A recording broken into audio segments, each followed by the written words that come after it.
wake that ass up. Early in the morning. The Breakfast Club.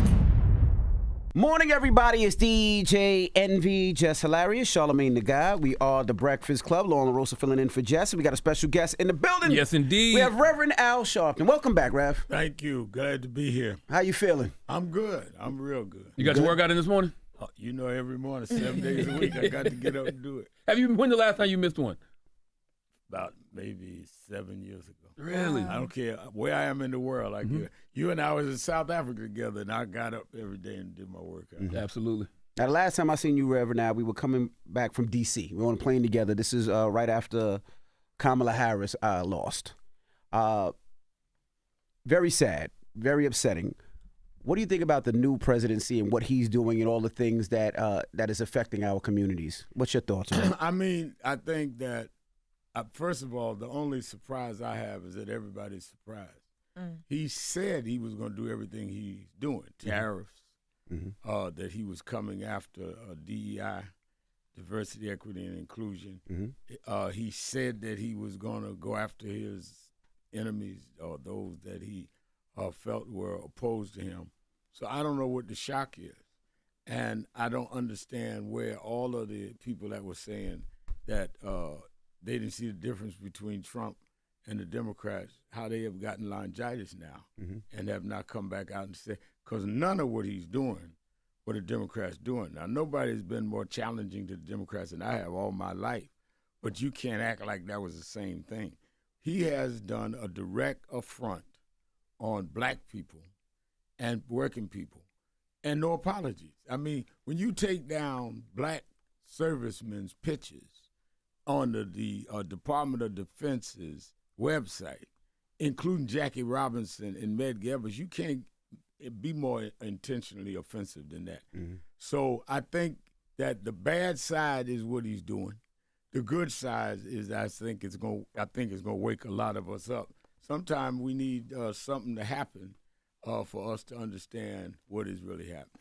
But when you're dealing with poor and disenfranchised people, how do you tell them that, if they're already living in hell, how do you tell them things are going to get hotter?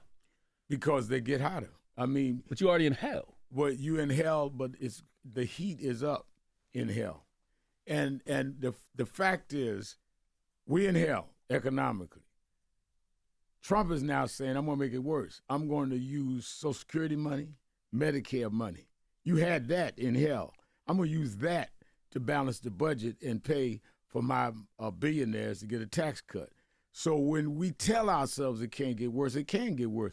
When Trump say, I'm going to bring back stop and frisk, which we all, National Action Network, was part of helping get down, that means you're going to get thrown up against the wall again. When Trump says that I'm going to deal with getting rid of all of these sentencing rules that can help you get out of jail. So there's a big difference in doing 2 years and doing 20. So, yeah, you in hell, and you are now, the fires in hell is being turned up. And to tell yourself, to try to rationalize your inactivity does not make you smart. Because a lot of brothers and sisters saying that to me, well, we were doing bad anyway. That's trying to rationalize that you were not trying to do better.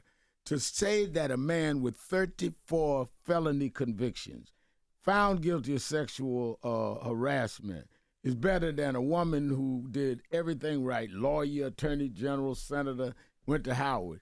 And to give that example to your kids, that, nope, I'll go with the felon because he got swagger, is to make us appear like we're not serious. I don't think that's a fair comparison, though. And the reason I say that is because I don't think the vice president, of course she didn't run a perfect campaign. Who does? But I think that she suffered from being a part of the Democratic brand as opposed to her. It wasn't the fact that they chose a Donald Trump over her. They chose Donald Trump over Democrats because I feel like it was the same thing in 2020. You had to fight to convince people to vote for Joe Biden. It was definitely the same thing in 2016. You had to fight people to convince for Hillary Clinton. The last time Democrats have been cool in the eyes of the people have been 2008 and 2012.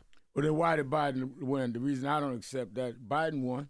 A series of extraordinary circumstances, meaning George Floyd, COVID. You don't think it was extraordinary? No. George Floyd and COVID happened. Yeah.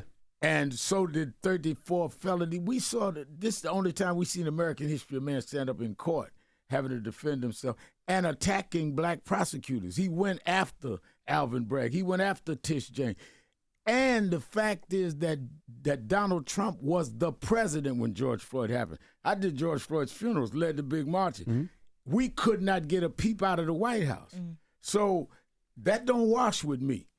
When you're standing there saying this man was president during COVID and told y'all to drink bleach, was president when George Floyd, and never opened his mouth other than one time, walked across the street from the White House to the church and held the Bible upside down and reprimanded the protesters. We all got amnesia in 2 years? That's what happened, though. Yeah, for a lot of people. And you've been doing this work for a really long time. I'm interested because it does feel like that's what happened. But how do you get people as emotionally charged as you are about it? Because people were emotionally charged when George Floyd was killed and when those different things were happening, which I think led to Biden. But they didn't care about the 34 charges. So how do you change that? I think the way you change it is you got to be able to get people to understand the only way you're going to be able to make changes, you have to sustain a movement. I talk all the time about there are those of us that have tried to build organizations to sustain, and then you get those that are like flash, and you need them both because you need the flash to get the fire, but then that doesn't sustain it. I can tell you you said I've been there a long time. I can just go back the last 12 years.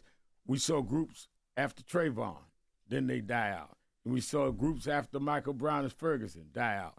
Then we see groups on and all the way to George Floyd.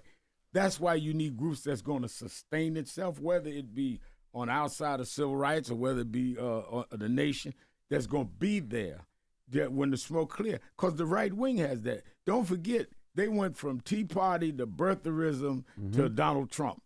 So they have their flash guys, but they build institutions, and it led to Trump. And it's not even generational. That's the other cop-out.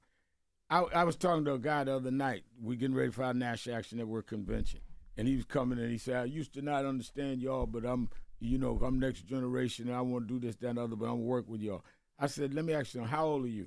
He said, I'm 43. I said, well, you ain't that young. I said, you do realize Vice President J.D. Vance is younger than you. He said, word? I said, Stephen Miller, the architect of the Project 2025, is 37 years old. This ain't about a generation, it's about an agenda. Those young guys on the right were smart enough to take a 78-year-old man that eat Big Macs in the middle of the night and sit on the toilet tweeting and make him president to get their agenda through. They divide us on whether you Christian, Muslim, young, old. We got to stop all that and look at what made them victorious. There was no separation between them. They're a Christian church. They're radicals, they're young, they're old. That's what put Donald Trump back in. So where the Democrats Project 2025? That's a good question. Why they don't have a Project 2028? Why they don't have a Project 2026? They didn't have a Project 2020. We did. We did George Floyd. They didn't. I keep reminding people, the Democratic Party didn't lead the Civil Rights Movement. The Civil Rights Movement challenged the Democratic Party. Lyndon Johnson and John Kennedy did what King and Farmer and Fannie Lou Hamer made them do. And when we are dependent on others to do for us, well, we ought to be leading the charge for ourselves. We're always fooling ourselves. Yeah, listen, there's a lot of reasons I don't believe in the Democratic Party anymore. But, 2020, they won the election. They were in the White House for 4 years, and that still didn't stop what we're seeing now. So how can we have faith in them to do anything? And I know you're saying, we can't depend on them, but you tell us to vote for them so they can go in there and stop these things from happening, but they didn't. They didn't stop the fascists from rising. I think that we vote for them as the alternative to those that are openly going to do what Trump is doing now. Nobody going to say that they're the perfection. But if I'm drowning in the water, if a guy going to bring me up 2 inches rather than bring me all the way out, and the other guy's holding my leg, bringing me down, I'm going to go with the 2 inches. But we did that in 2020, and it didn't stop nothing. In 2020, we made some advancements in those 4 years. We were able to stopping first. We was able to deal with saving some health care. We were able to deal with infrastructure development where blacks got some contracts. We got some things done, but then it reverts back. If you look at history, it is always one step forward and one back. After slavery, we had 12 years of Reconstruction, then 50 years of Jim Crow. So if we don't understand that they're going to fight back, I think the problem is a lot of us relax and say, we won now, we there now. No, the fight is just as much important when you in as when you're trying to get in. So where do we go from now? We look at all the things that Trump is doing, right? He said he's going to possibly run a third or fourth term. You never have to vote again. Yeah, well, that's talk. Is it? Well, first of all, to get a third term, you have to change the Constitution. You've got to get 2/3 of the Senate to vote for it, 2/3 of the House, and then 2/3 of the states to ratify that. That ain't gonna happen. So, but what he's doing is, his boys got caught on that Signal Sending the app, text out. Group Yep. chat. on that Signal app, and he's trying to change the conversation. He's a master at that. He knows how we'll all talk about is he going to run again rather than talk about how the vice president, secretary of defense, secretary of state, and all of them were on an app talking about classified stuff of attacking a building in Yemen. And Trump's sitting up there, how do I change the conversation? I'm going to throw out the, he's only been in 3 months. Why would we even be talking about what he's going to do in 4 years? And Biden was too old, we said, right? Trump will be 82 years old in 4 years. I mean, as crazy as it is now, can you imagine what he's going to be like at 82 years old, trying to convince 2/3 of the state to bring him back in?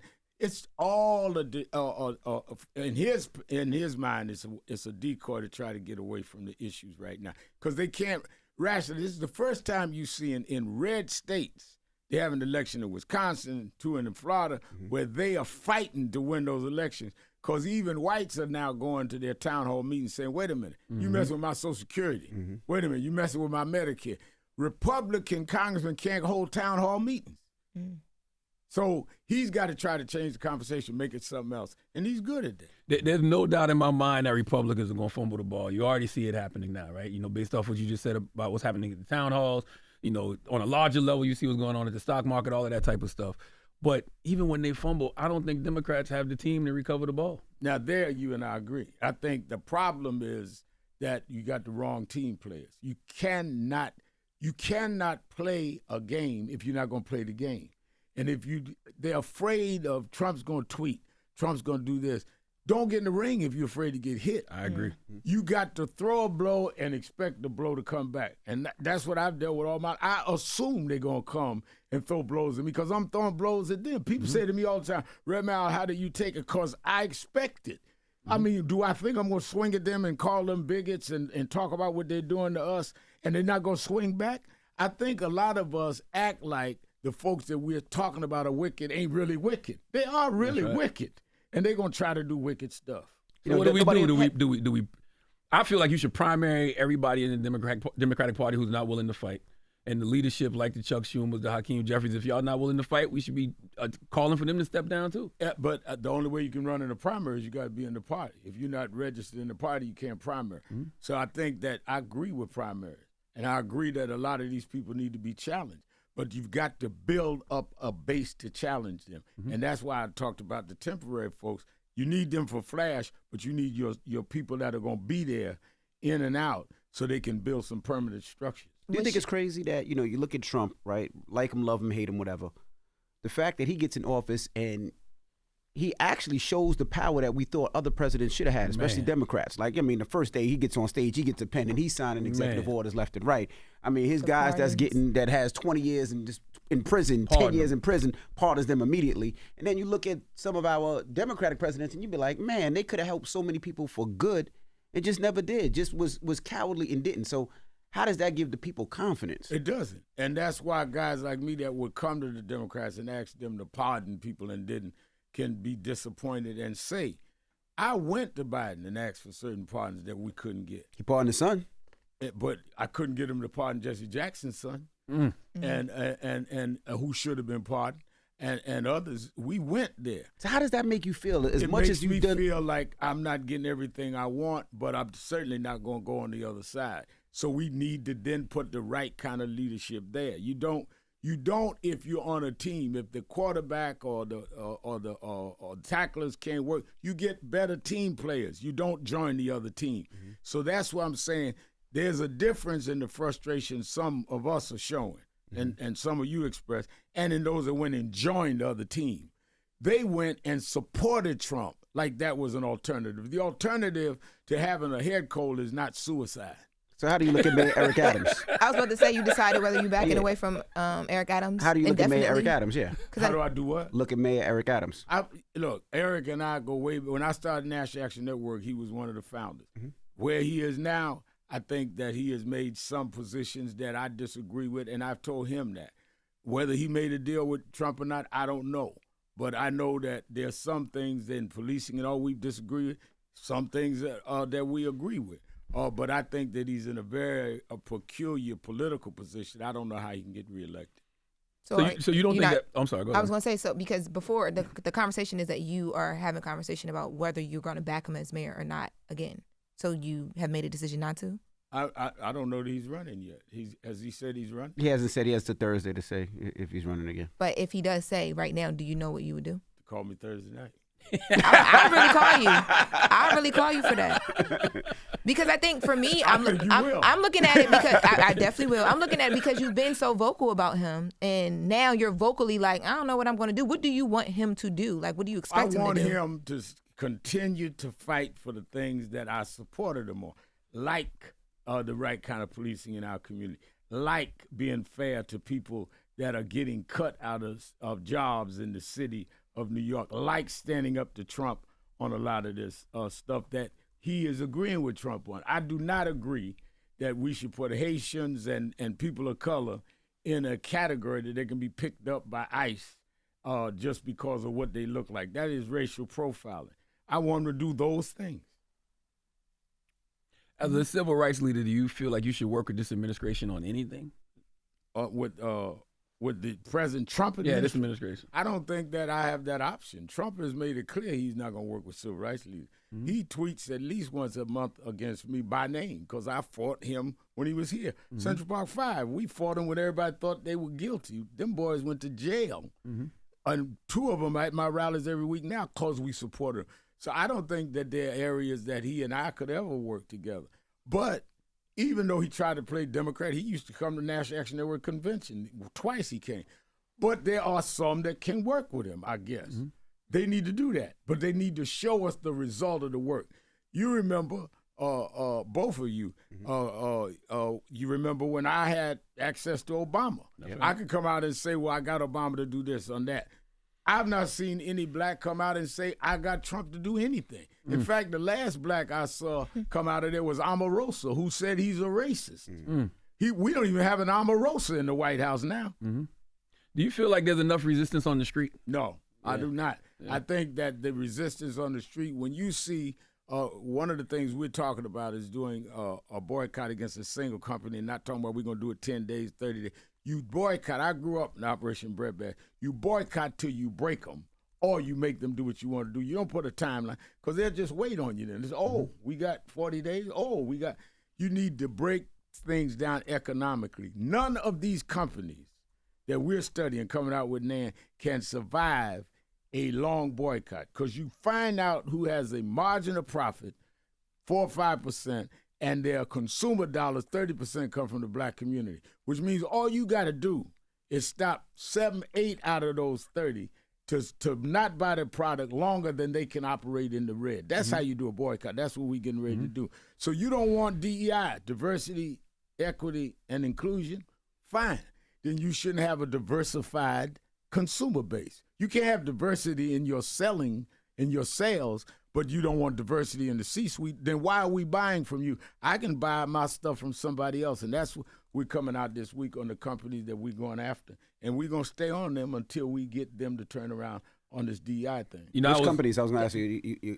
I'll announce it at the end of the convention. Okay. That's one thing that... and we're going to announce where we march every year, a big march, a couple 100,000 in Washington. We're going to do it somewhere else this year. I'm going to announce that on Saturday. Is that due to the boycott?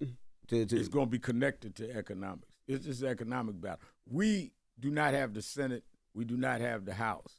But Trump and the Senate and the House can't tell us where to spend our dollars. We ought to focus on corporate businesses and force them to tell their man, Donald Trump, what they got to back up on.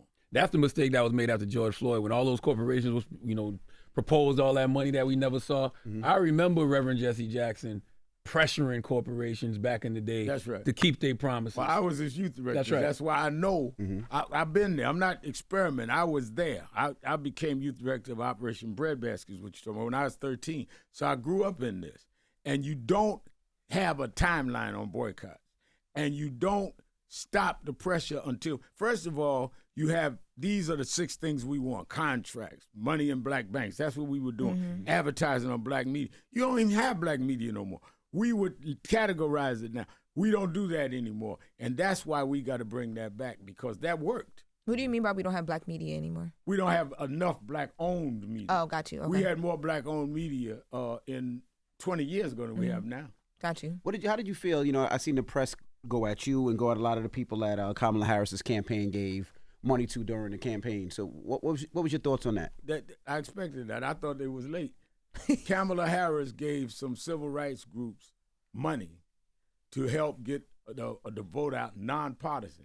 Signed a contract with us that we could not in any way endorse candidates, so that they were protected, we were protected. Nobody ever asked us, did y'all have a contract? I think she gave several groups a couple $1 million. She gave National Action Network $500,000. And the tour we took, I took Central Park 5, 2 of them all over the country, which cost us more than that. We had to raise more money. So I expected them to do that.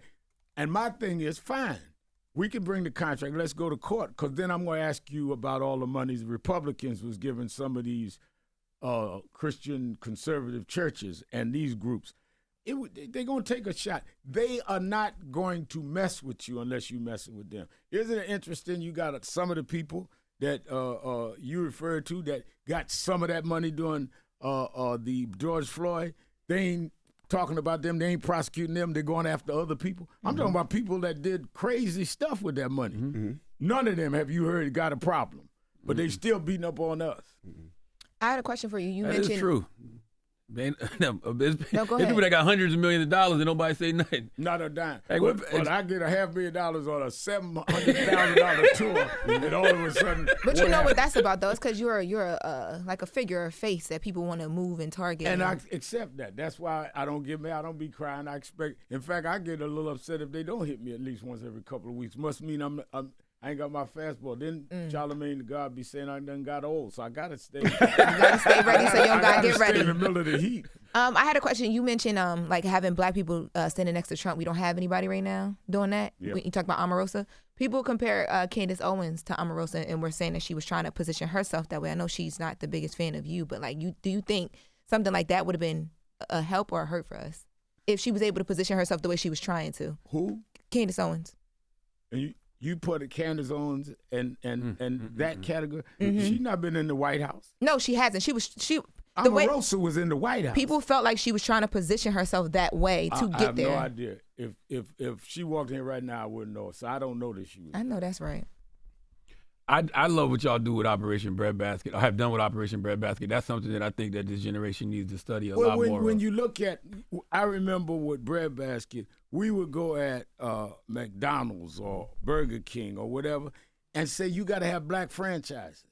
That's how and I can name those that had them, and those were spelled out results so you could gauge it. And that's what we got to go back to. We want our own businesses? Yes, okay, give us some franchise. Put money in black banks where we can loan money. When you look at the fact right here in New York City, let's use New York for example. You have 2/3 of the city of New York, black and brown. Ask who is managing the funds for the taxpayers.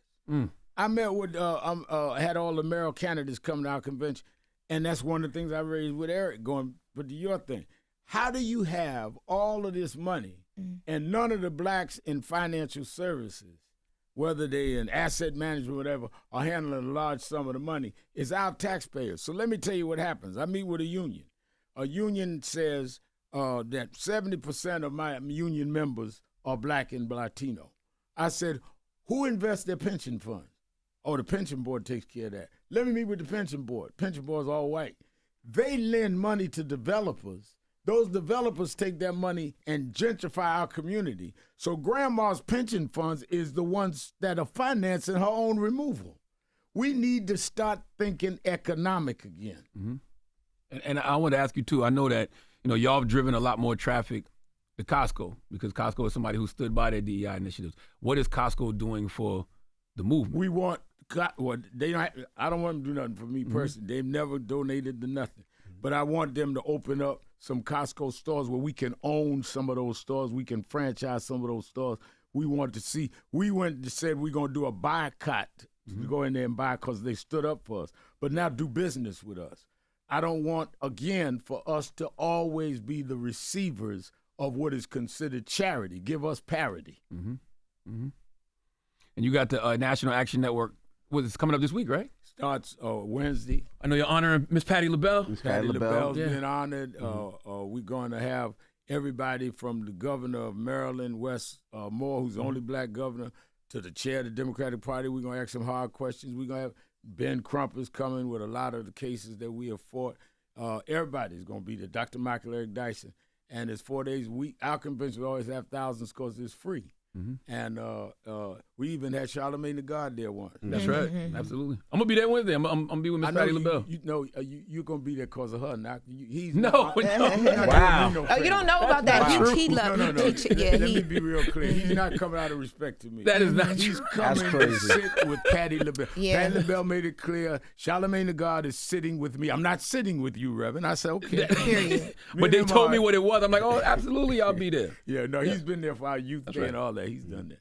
How did you when A$AP Rocky was going through all of the stuff that he was going through in court, and you tweeted out about the black jurors, that the lack thereof? How do you decide when things like that come across your desk what you put your name on? Well, the first law I use is that I don't ever get involved in something unless somebody involved asks me.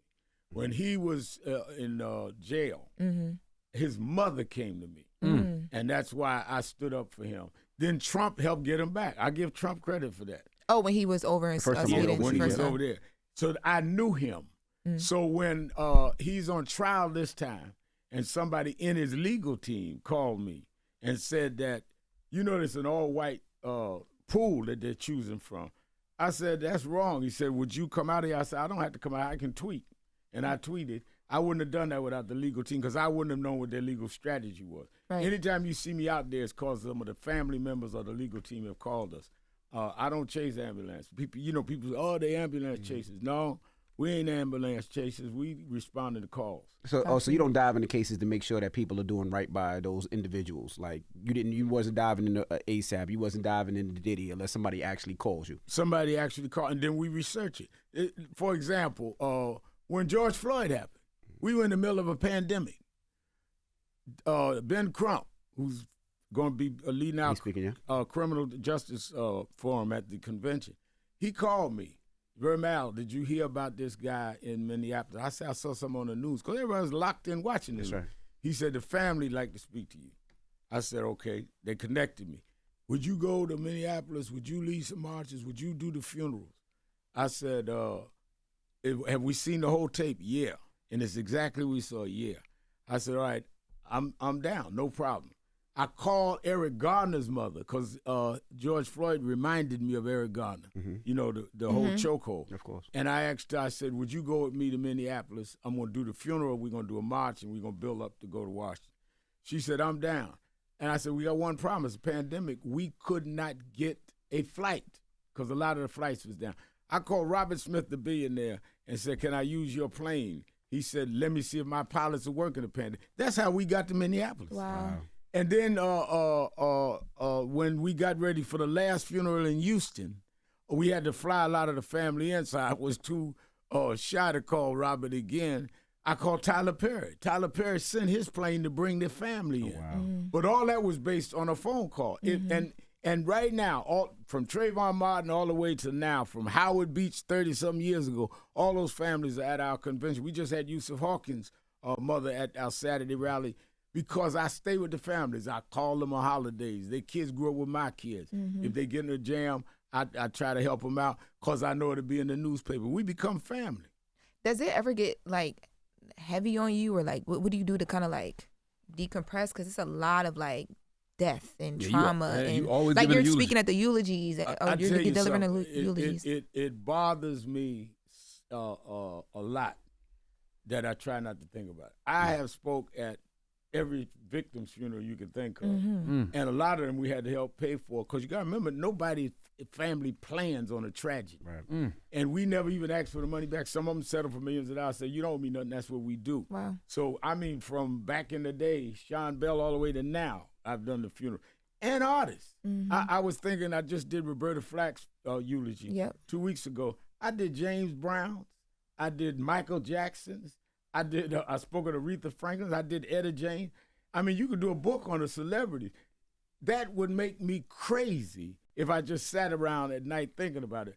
So what I do is I get up in the morning, work out, and I listen to The Breakfast Club, and I feel better. You did Miss Hazel Dukes too, right? Miss Hazel Dukes. I spoke at that funeral, but I did the eulogy for Roberta. I knew Roberta since I was 13 years old. She was in Operation Breadbasket. Wow. Well, that Operation Breadbasket was started by Dr. Martin Luther King, right? King founded it as his economic arm of Southern Christian Leadership Conference, and Jesse became the Chicago director and then the national director.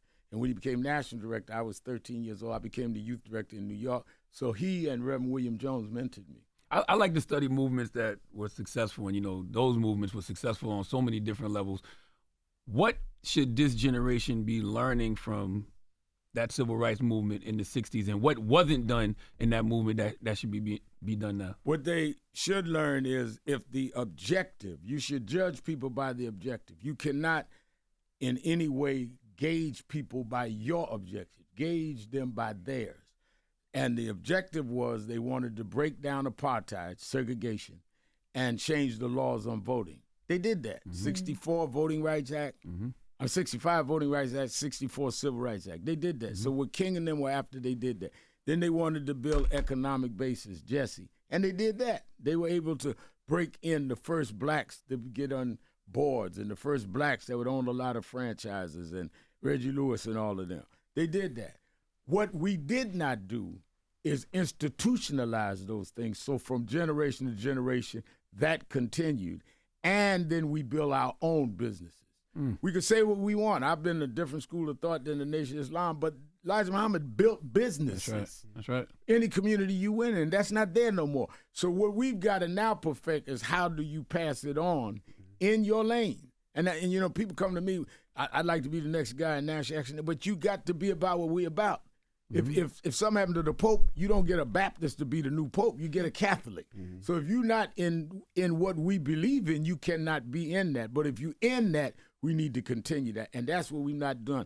We've seen too many just go all political and get out of the economic. You can't afford to be political if you don't have money. That's right. Yeah. So even with what this administration is doing, rolling back a lot of things that have helped Black people move forward, we can still build those institutions. Because he was doing it then. He can't make us spend money they want. He cannot do that.